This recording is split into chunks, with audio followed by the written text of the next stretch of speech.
Gatot Suandra sebagai moderator.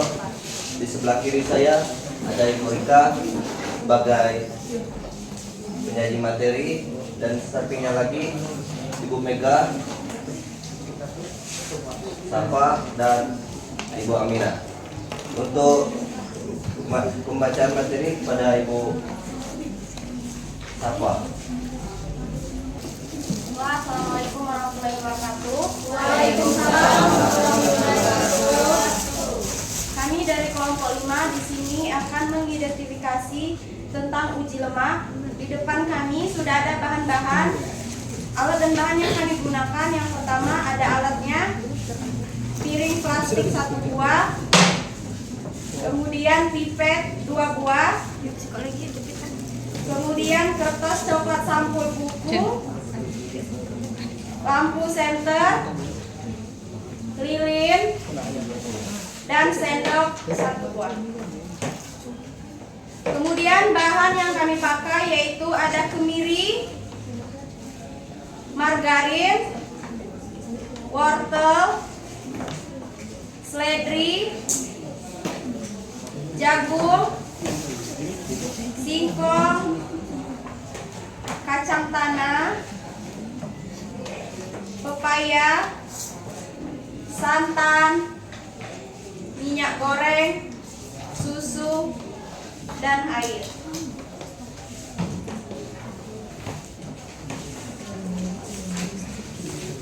Landasan teori dari materi kami kali ini yang pertama adalah lemak dan unsur penyusun lemak. Lemak adalah zat organik hidrofobik yang bersifat sukar larut dalam air, tetapi dapat larut dalam pelarut organik seperti kloroform, ether, dan benzen. Unsur penyusun lemak antara lain adalah karbon, hidrogen, oksigen, dan kadang-kadang fosforus, serta nitrogen. Sumber lemak yang dapat dimakan dihasilkan oleh alam yang dapat bersumber dari bahan nabati atau hewani. Lemak dapat diklasifikasikan berdasarkan sumbernya, yaitu bersumber dari tanaman yang berupa biji-bijian, kulit buah tanaman, biji-bijian dari tanaman tahunan, dan sumber yang lain adalah dari hewani, yaitu susu hewan peliharaan berupa lemak susu, daging hewan peliharaan berupa lemak sapi, daging sapi laut berupa minyak ikan, sarden, dan sejenisnya. Kemudian apa sih fungsi lemak? Di dalam tubuh kita, lemak mempunyai beberapa fungsi penting. Di antaranya adalah sebagai pelindung tubuh dari suhu rendah, pelarut vitamin A, D, E, dan K, pelindung alat-alat tubuh vital antara lain jantung dan lambung, yaitu sebagai bantalan lemak. Penghasil energi tertinggi, penahan rasa lapar, karena adanya lemak akan memperlambat pencernaan. Apabila pencernaan terlalu cepat, maka akan cepat pula timbulnya rasa lapar. Bahan penyusun membran sel, bahan penyusun hormon dan vitamin, khususnya untuk sterol. Bahan penyusun empedu, asam folat di dalam hati, dan hormon seks, khususnya untuk kolesterol. Pembawa zat-zat makanan esensial. Kemudian di sini kami langsung saja akan melakukan kegiatan percobaannya. Akan dibacakan oleh Ibu Rika. Adapun prosedur percobaan yang pertama adalah buatlah 2 buah kertas coklat sampul buku yang telah dipotong-potong dengan ukuran 10x10. Ambil pipet,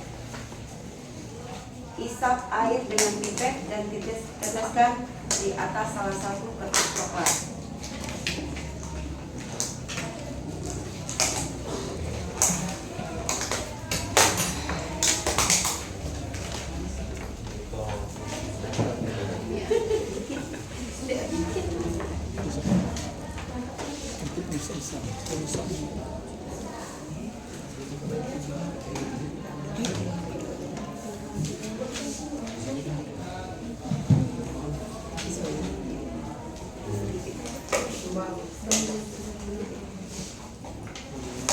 Ambil pipet yang lain, isap minyak dengan pipet dan diteteskan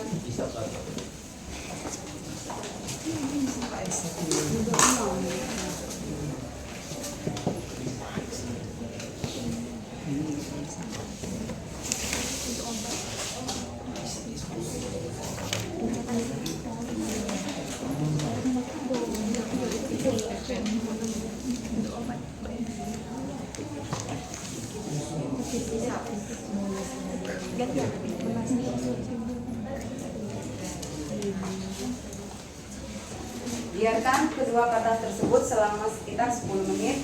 Sesudah itu periksa keduanya dengan menghadap cahaya. Amati dan catat keadaan permukaan kertas tersebut. Manakah kertas yang masih meninggalkan bekas?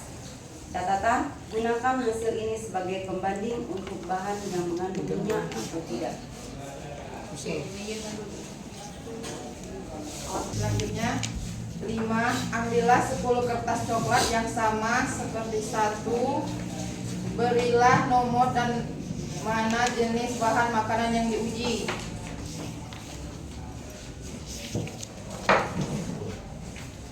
1 kemiri, 2 margarin, 3 wortel, 4 seledri, 5 biji jagung kering, 6 singkong kering, 7 kacang tanah kering, 8 pepaya, 9 santan, 10 susu. Prosedur percobaan. 1. Haluskanlah kemiri, usap-usap di atas kertas coklat kira-kira 10 kali dan bersihkan sisa kemiri. Biarkanlah sekitar 5-10 menit. 7. Sambil menunggu waktu, kerjakan hal serupa untuk ke-9 bahan makanan. Cairkan margarin di atas sendok dengan menggunakan panas dari nyala lilin. Teteskan margarin di atas kertas coklat. Usapkan seledri di atas kertas coklat kira-kira 10 kali. Potonglah wortel dan usap-usap di atas kertas coklat berulang-ulang kali. Usap-usapkan biji jagung kering di atas kertas coklat berulang-ulang sebanyak 10 kali. Lakukanlah hal yang sama untuk singkong kering dan kacang tanah kering. Potong-potong pepaya dan usap-usapkan di atas kertas sebanyaknya 10 kali. Teteskan air santan pada kertas coklat. Teteskan pula susu pada kertas yang terakhir. Biarkan ke-10 kertas coklat ini selama 10 menit. Setelah 10 menit, amati kertas coklat satu persatu. Pergunakanlah lampu atau senter ke arah bekas usapan dari bahan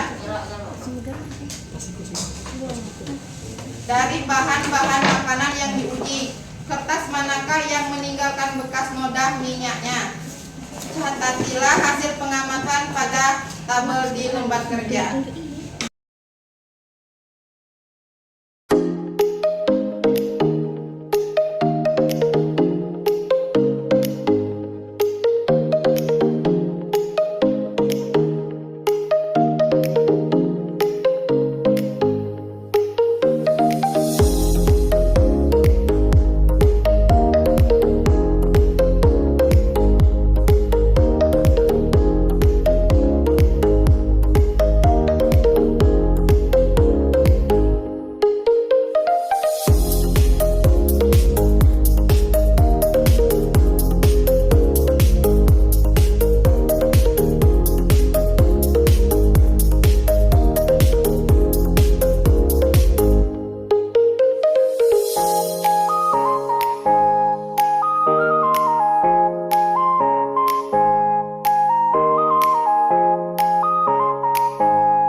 Membutuhkan waktu 10 menit untuk melihat hasil dari percobaan kami.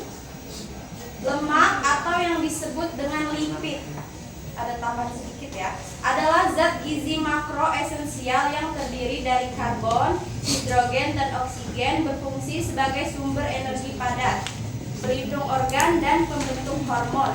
Tubuh membutuhkan lemak sehat atau yang disebut tak jenuh untuk kesehatan jantung dan penyerapan vitamin dengan kebutuhan harian sekitar 20-25 5% dari total energi.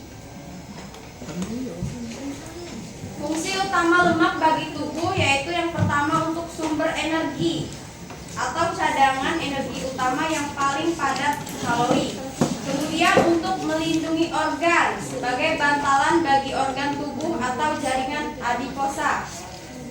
Selanjutnya berfungsi untuk saraf dan otak, komponen penting untuk melindungi saraf. Kemudian untuk penyerapan vitamin, tadi sudah disebutkan vitamin A, D, E, dan K. Kemudian untuk kesehatan kulit dan rambut, menjaga kelembapan dan kesehatan. Kemudian lemak tak jenuh itu apa? Lemak tak jenuh itu adalah lemak baik, lemak sehat yang meningkatkan kolesterol baik dan mengurangi risiko penyakit jantung seperti alpukat, ikan salmon, minyak zaitun, dan kacang-kacangan. Kemudian lemak jenuh. Lemak jenuh adalah yang sedang, harus dibatasi jumlahnya, misalnya daging merah, produk susu, dan mentega. Kemudian ada lemak trans atau yang buruk, harus dihindari karena meningkatkan kolesterol jahat, seperti makanan cepat saji dan makanan ringan olahan. Mengonsumsi lemak yang seimbang sangat penting, terutama untuk memprioritaskan lemak tak jenuh dibandingkan lemak jenuh dan trans untuk menjaga kadar kolesterol dan kesehatan secara keseluruhan. Tinggalkan bekas noda atau tidak? Air itu. Tidak. Tidak ya.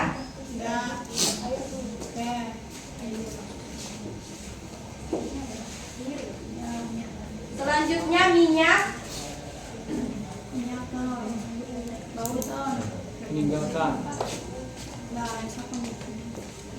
Meninggalkan bekas noda minyak. Iya.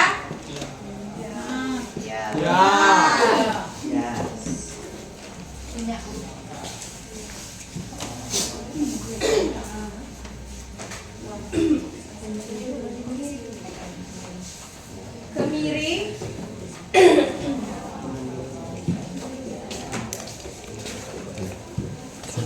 Meninggalkan bekas noda minyak.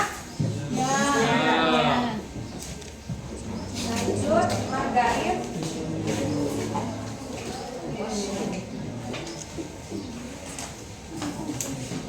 Meninggalkan bekas noda minyak. Ya. Ya. Kemudian wortel.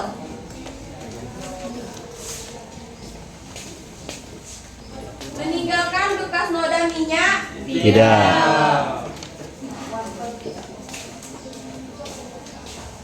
Selanjutnya seledri.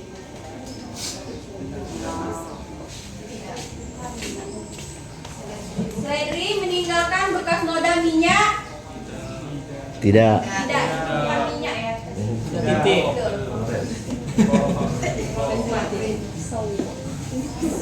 Kemudian biji jagung. Meninggalkan bekas noda minyak. Tidak. Selanjutnya singkong.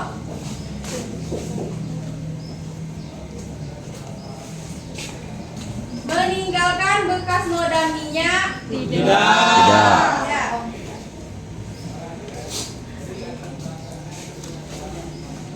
Kacang tanah. Meninggalkan bekas noda minyak. Ya. Kemudian pepaya.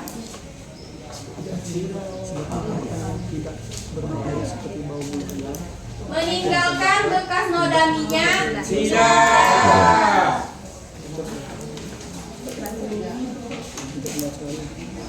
Kemudian lanjut santan.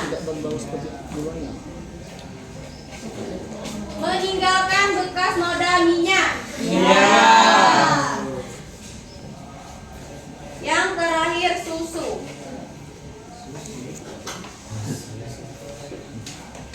Meninggalkan bekas noda minyak.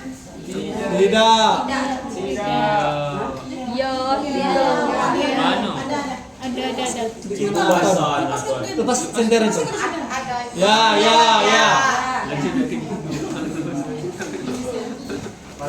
Ya. Iya ya. Ya udah. Selanjutnya, berdasarkan uji yang telah dilakukan, bahan-bahan yang kami jelaskan tadi ada bahan yang penghasil lemak dan bukan termasuk lemak. Kesimpulan dari pengamatan kami tadi yaitu berdasarkan percobaan yang telah dilakukan dapat disimpulkan bahwa bahan-bahan makanan yang mengandung lemak akan menimbulkan efek transparan pada kertas coklat sampul setelah didiamkan beberapa menit. Terus bahan makanan yang mengandung lemak diantara yaitu kemiri, margarin, kacang tanah kering, santan, dan minyak goreng. Bahan makanan yang tidak mengandung lemak diantaranya yaitu wortel, seledri, biji jagung kering, singkong kering, dan susu.